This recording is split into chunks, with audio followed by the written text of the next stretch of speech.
So we've heard from two people who have the easiest job in aviation, which is pre-owned aircraft broking. We're now going to get the people who do the real work. The hardest job in aviation is without doubt managing aircraft and making them operate on time and fly on time. Obviously, I'd like to invite the panel up now. We're delighted to have Marwan Khalek from Gama, Puja Mahajan from Elit'Avia, who's first up, gets points, Patrick Margetson-Rushmore from Luxaviation, and Florent Sériés from TAG Aviation. I think everyone in the room would agree that actually the hardest job in business aviation is operating aircraft. But I would like to make it clear it's not done by the people on this panel. It's done by the people who work for them. So let's not give them any sympathy. And please feel free to go for questions throughout. I was going to ask you to introduce yourselves. I think everyone knows all of you guys and your companies are well known. So let's go straight down to questions. Does size matter, Puja? Of course, I get that question. Yeah, you together.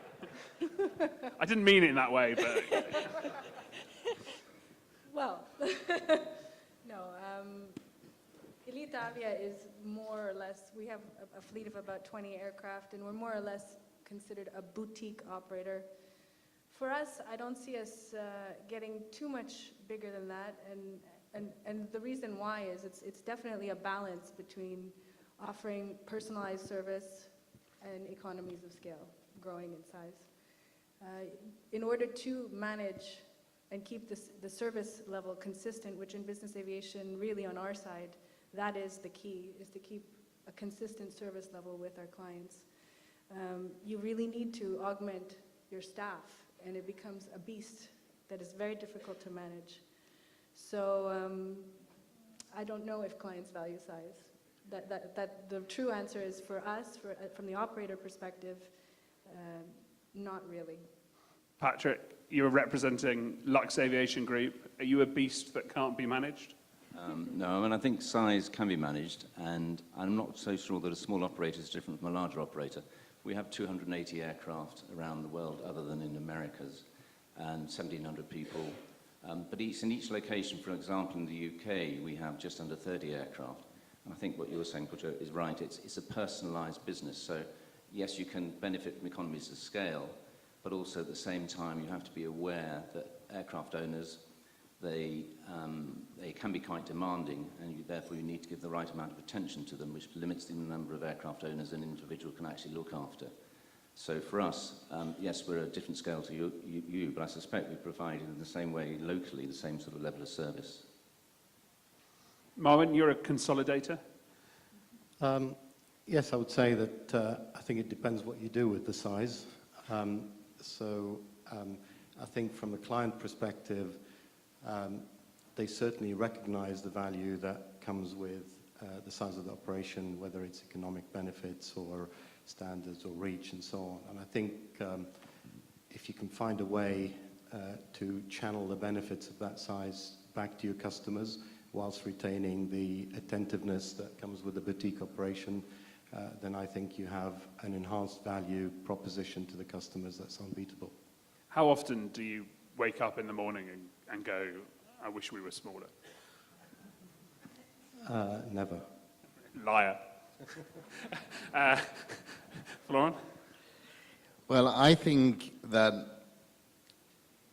there are two ways to look at that question. The first one is obviously, what do you do with what your size can give you? What leverage do you really get?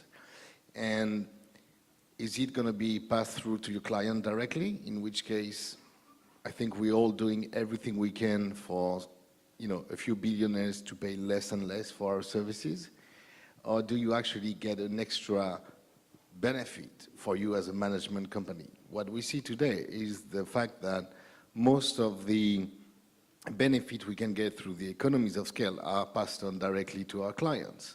So in the end, we work hard to get better deals, and we still need to provide the same level of service if we had 20 or 80 or 200 clients, which means more overhead for the operator. And I don't see in our structure big opportunities of economies of scale for ourselves. Because the economies of scale argument's interesting, because when you grow, you have to have multiple AOCs. And I just wonder if that diminishes the economies. Marwan? Partly, I mean, of course, if you can get to a situation where you have a single international AOC, then you can certainly derive the most benefit from it. I think if you're an international organization, you have to accept that due to regulatory framework, you have to have multiple AOCs, and you just have to kind of manage the infrastructure behind those to derive the most synergies from those. Anyone else comment? I would say that having multiple AOCs is definitely more of a benefit in terms of attracting clients, because you can offer each regulatory region offers different advantages and disadvantages. So the clients have options, which is why we do it primarily. So we have an opportunity to increase our fleet size with more opportunities for clients. But from an operator perspective, it's quite burdensome. As Marwan is indicating, it's very difficult to balance the regulatory requirements of each and every.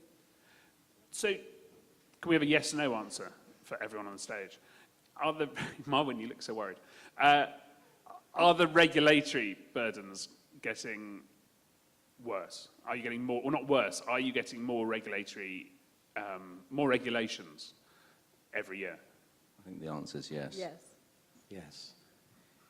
I don't think the answer is yes. The answer is yes. Yeah. I think behind the question, it's everything is getting more complicated. It's not only the regulation, everything is becoming more complicated.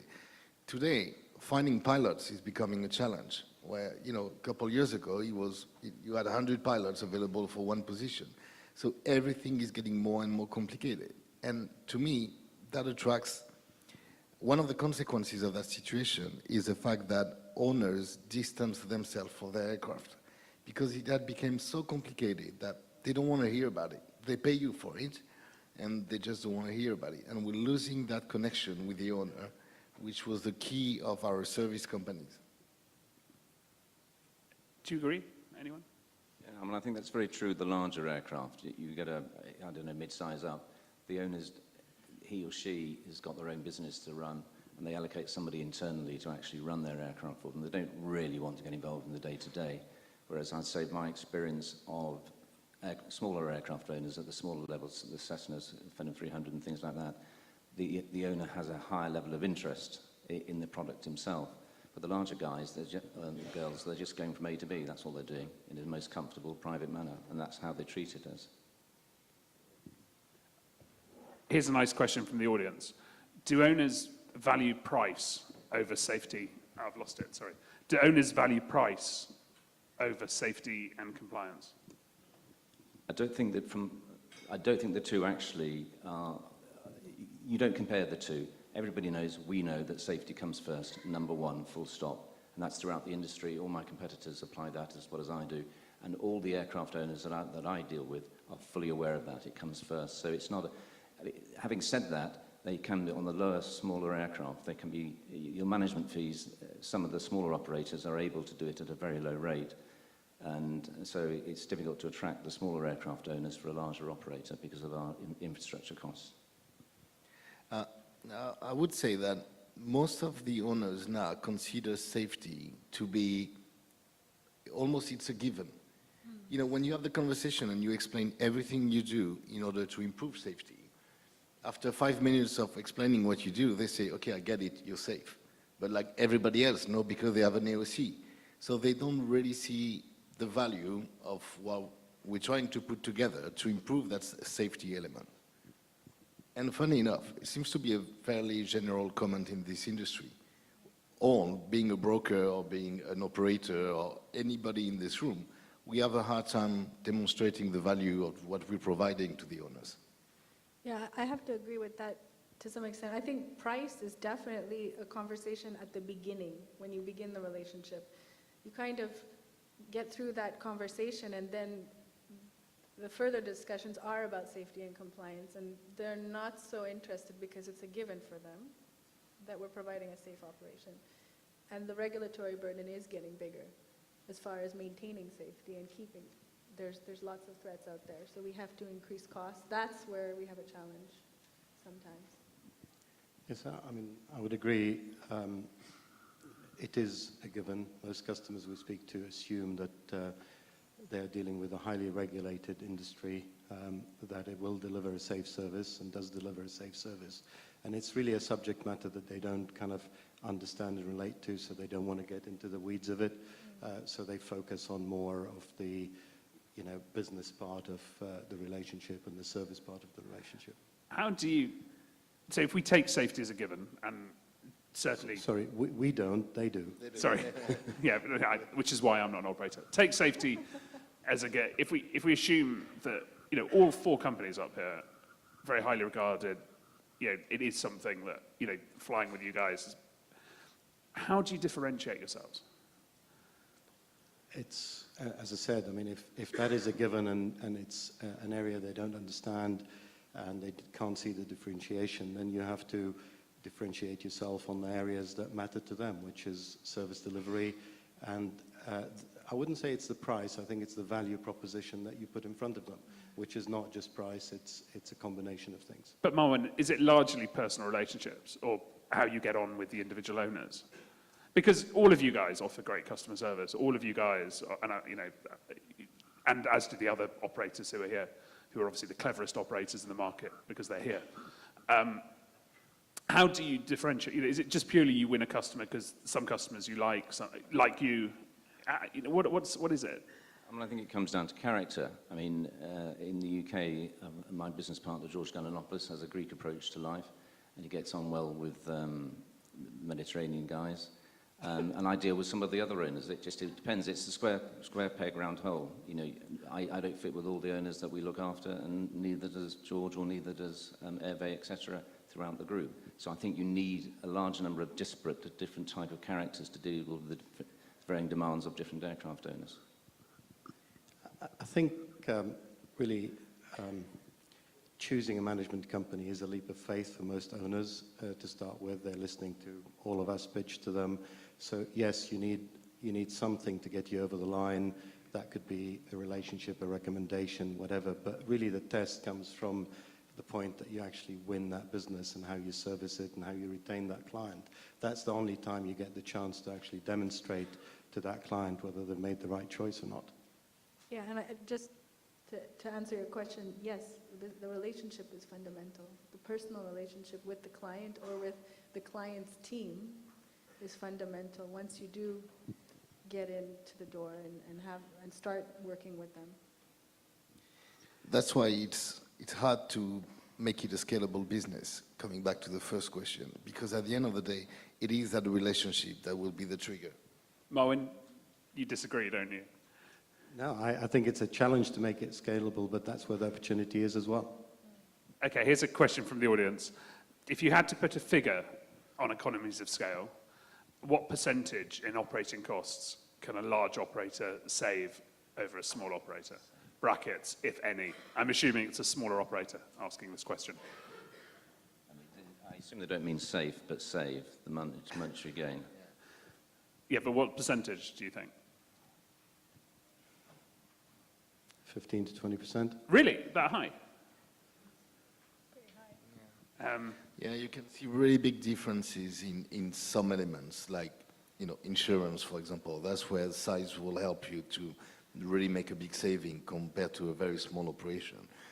In fuel, in other, handling, landing costs, if you compare that to the rest of the aviation industry in general, we're still a very small player, even with 200 aircraft compared to an airline. So yes, we'll get a discount, but it's not substantial. Yeah, but they're the benefits for the owner. The owner gets cheaper insurance, he gets cheaper fuel. But the benefits as an operator, I think, is by centralizing things like dispatch, camo, and your broker desk services. When you centralize those, you can actually combine the resources and the knowledge of the different cultures around the group, and you can be a focal point for people that have a demand for charter, or the focal point for the dispatch functions that are needed for the pilots. I think one thing we should probably make clear is that Patrick and Marwan, you don't think there isn't a place for small operators, do you? You both think there'll always be. Yes, I believe there always will be. Because some owners don't want to be part of a larger organisation because they perceive it as not being a personal service. And it's down to us to demonstrate that actually we are about personal service as well as the savings that they can obtain through bulk purchasing.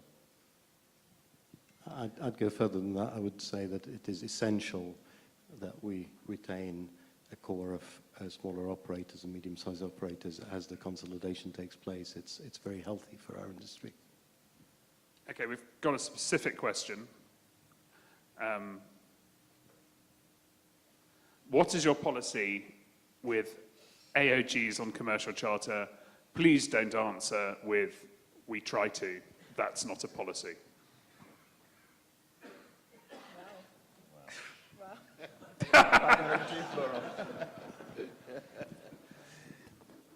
Well, if you read the terms and conditions of a charter contract, we're not responsible for anything, basically.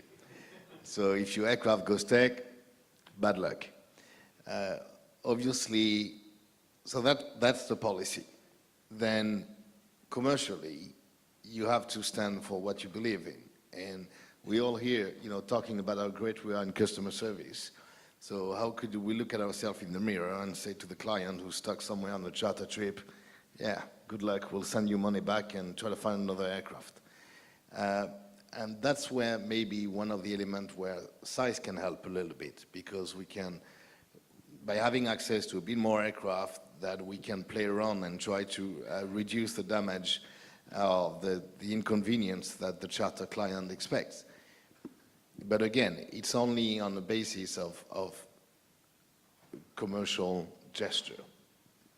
Yeah, I mean, I'd agree with that. It's very much, particularly in Europe, aircraft do go AG on a regular basis, and we will substitute another aircraft in at our costs if we can, if that's available. But sometimes that option isn't necessarily available, and you end up getting somebody by a scheduled route instead, because that's the quickest and easiest route for them to arrive at their destination.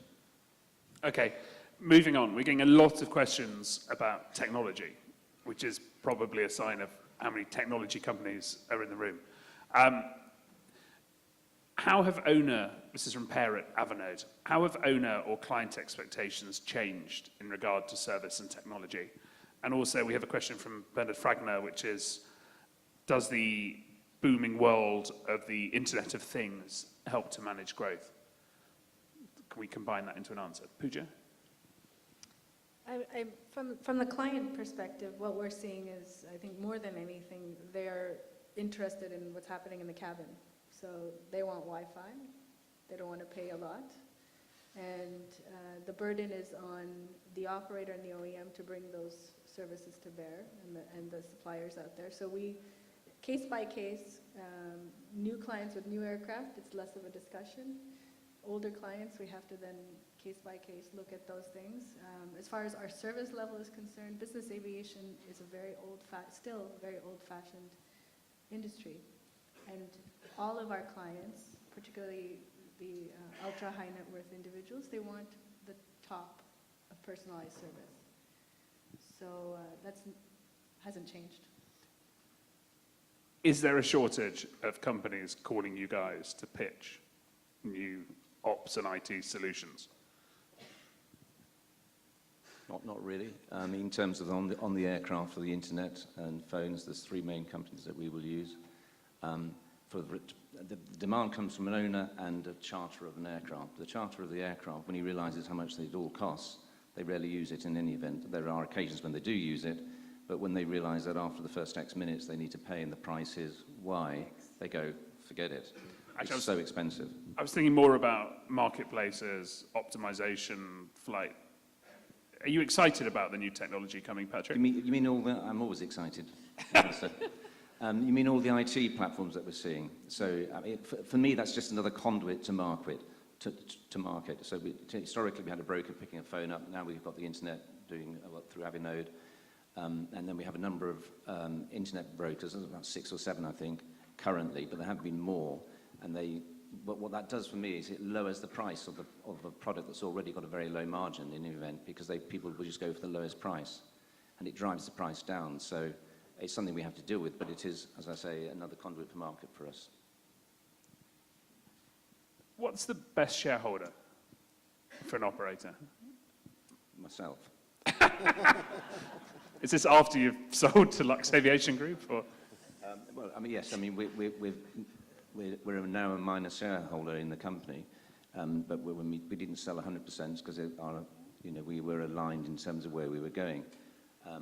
I think as an operator, and the shareholder-director operation relationship is very important to be clear with your shareholders. I'm now talking about smaller companies, what their expectation is and why they've invested and what they're actually looking for. I mean, it's slightly different for someone like Marwan and myself and TAG, because we're of a larger scale. Is life more stressful or less stressful since merging into Luxaviation? I'd say now it's just the same as it was before. We initially had issues, as all people do, in terms of cultural differences and the way people operate, and you're on a big learning curve both sides. But that settles down, and you're just dealing with a larger organisation. So as long as you understand the nuances of a large organisation, the differences to that and a small organisation, you get on fine. Marwan, what's the best shareholder? Well, I mean, I think there is a point in what Patrick said about, to start with, it's yourself, because as founders of businesses, you start that way, and it's great because you're in control of your own destiny. I think once you transition from that, as we have done, first through private equity and now into the public markets, I think having external shareholders is a good discipline. It sharpens you up. It gets you to raise your game. There's more accountability. And, I've found it very healthy, and it's helped us grow a business. And, I wouldn't change it. And to be honest, having gone through the transition of, totally private to private equity to public markets, I'm happy where I am. Which is more stressful? Private ownership when, you have cash flow coming in. Cash flow is an issue for a smaller operator, or having analyst calls. And how often do you check your share price? Yeah, every day. I think it's fair enough. Actually, Marwan, I check your share price every day too. Good. Do you have some? I did have, yes. Okay, well done.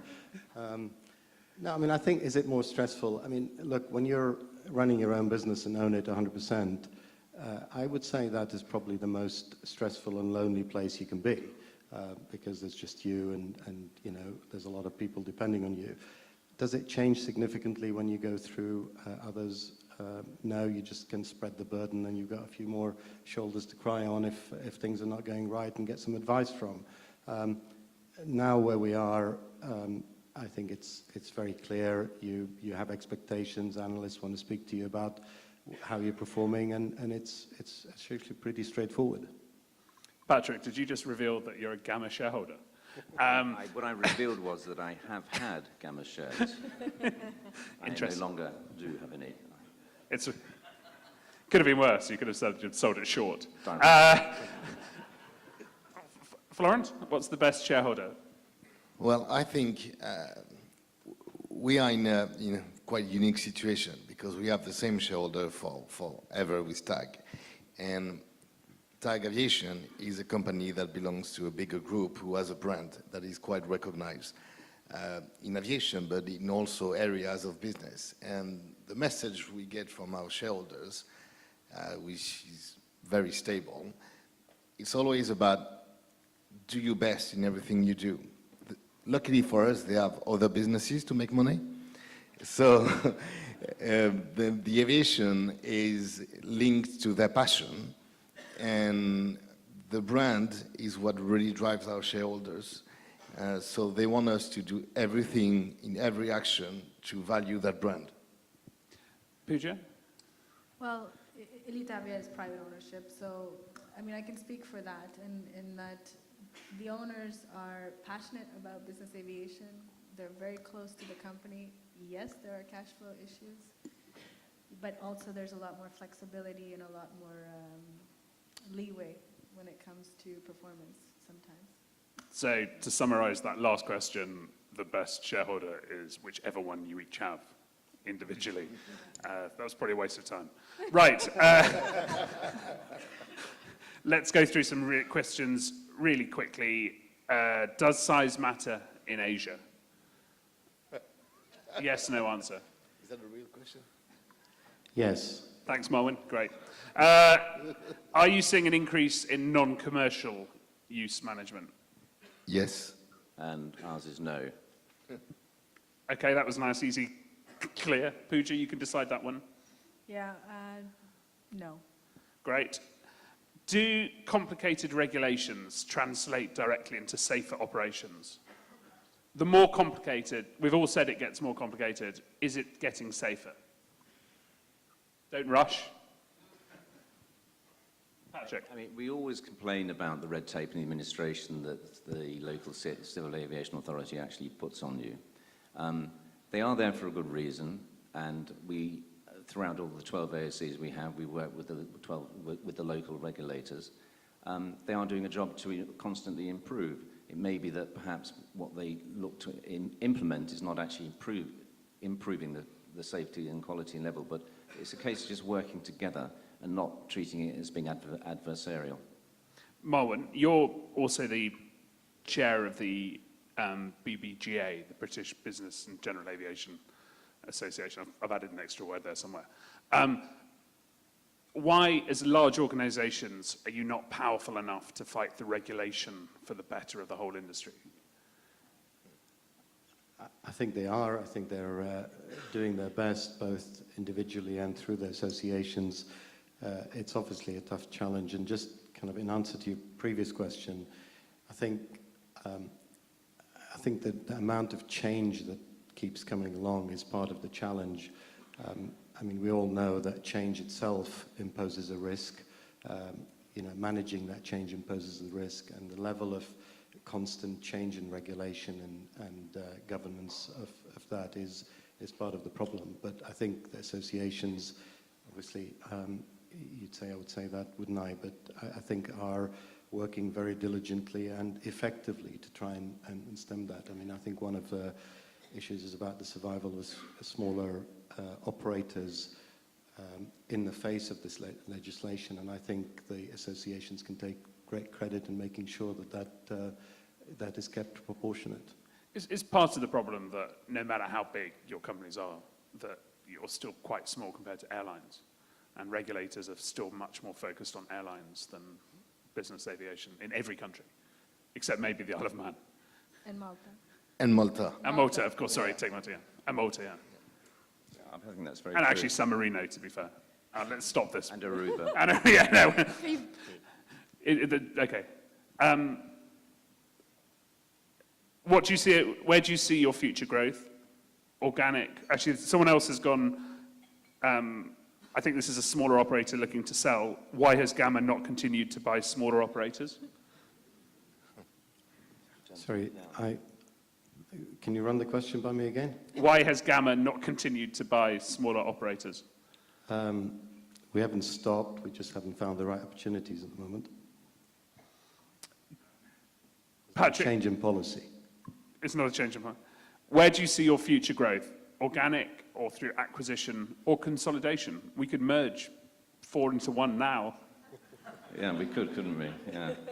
I think the material growth will be through consolidation. I mean, for ourselves, as I said earlier, we've got 12 AOCs. We've now got 13 MROs around the globe and 25 FBOs. So we're going into slightly different areas of aircraft management, which is good. We've also just gone into, we've just taken over Starspeed, helicopter company, so we're branching out from fixed wing into helicopters as well. I mean, clearly we're looking to grow organically as well at the same time, but the major growth will be, I think, through consolidation and acquisition. Do we have any questions in the room? Okay, Terry, does any microphones just going? Terry Spruce from CJO staff. How big is too big? A lot bigger than we are at the moment. Right, in that case, when would you consider an operator to be one of your main competitors, size-wise? Well, for me, competitors are not really about size in that respect, because it's about we are a management, essentially in the main, we're a management company. We're providing management services, which is looking after somebody's aircraft. So that comes down to the provision of the service. And it doesn't matter whether you're 2,000 or 5,000 people. It's the individuals within who are looking after the individual aircraft owners, and there's a maximum number of aircraft owners you can look after as an individual. And that, for me, is the core. I think, I mean, just to put the response slightly differently, I think if you look at other industries, it's all about kind of what market share you have of a given marketplace. And I think when you look at our industry, you know, today in the US, our associate company there is operating one of the largest fleets of managed aircraft, yet we probably account for less than 1% of the market share. That's how fragmented it is. I think if you put a lot together here, we're probably at we're certainly in single digits of market share. You know, that's I think where the opportunity is. And I think to get into, you know, the reason I've answered the question saying a lot bigger than we are at the moment is I think it would not be unreasonable to expect somebody to get into, you know, high single figures or double digit market share, you know, somewhere in the teens. That's probably manageable, that's probably acceptable in the marketplace. That's not too dominant, but it's a long, long way from where we are today individually or collectively. You know, the previous speaker, when he showed the chart about the number of brokers and the number of transactions that they were doing, you could apply the same thing for operators in Europe, or in the US, actually. Okay. Should we talk quickly about diversity? So, do you need to have, and I'm talking about diversity in a business sense, do you need to have maintenance, FBOs, airports, or is it, Puja, you don't at the moment, do you? No. I think it's really about the partnerships that we have. We do, I mean, clearly we have to rely on developing good partnerships with all of those associated services. At the core, you know, Elit'Avia is 12 years old. You know, our business is management, and our growth has been organic until now. The market has changed. Having a global reach, so creating diversity through having partnerships and having a global reach is fundamental. Chad mentioned that the market is shifting to a global market, and that's the truth. The majority of our fleet is wide body, and therefore we have to have, as if it's Elit'Avia staff on ground wherever we are. And we focus on those through partnership. I mean, it's not a necessity to have MROs or FBO facilities as well, but it can have benefits. But ultimately, it's down to the owner. It needs to provide a benefit. If there's consistency of service, that's obviously a plus point. But if, say, one of our local FBOs turns out to be twice the price of another FBO, the owner may decide to go to the alternative FBO. There's no requirement to utilise our own FBOs or maintenance. It's just that some of the owners quite like to see that. You know, talking about the global reach you're talking about. Yeah. We found it essential to really try and maintain a sustainable and resilient kind of business model. I think it does provide some balance to the fairly fickle world of charter and business aviation and aircraft management, and to have some kind of steady income through the more sort of sticky work with maintenance and FBOs is a good balance. Okay, final question, and I'm sorry we're not going to get through all of the questions on Slido. You guys have all sweated and strained and had sleepless nights over the last 10 years. It's been tough. Europe's been hard. Do you each individually have the energy to last another 10 years? Definitely, another 20 years. I'm only 60. Absolutely. Sure. As long as they keep giving me wine, I'm good. And on that cheery, I can't offer you wine now, Florent, but we do have coffee outside, kindly hosted by the San Marino Aircraft Registry. Thank you very much. Thank you.